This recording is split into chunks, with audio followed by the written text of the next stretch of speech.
Want to send money internationally using Revolut? In this video, I will guide you on how you can do that. First of all, you want to open the Revolut app.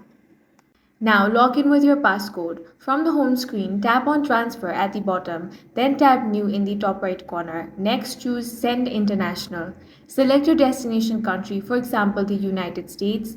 Enter the amount you want to send and change the currency if needed. Revolut will show you the transfer fee, usually around 1 to 2 pound, and the estimated arrival time. For USD, you need to choose bank account as the delivery method since card transfer isn't available.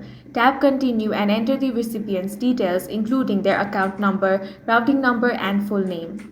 You can even schedule it for future date or set it to repeat automatically. And that's it. Your international transfer is on its way through Revolut. If you found this video useful, make sure to hit the like button and subscribe for more videos like this.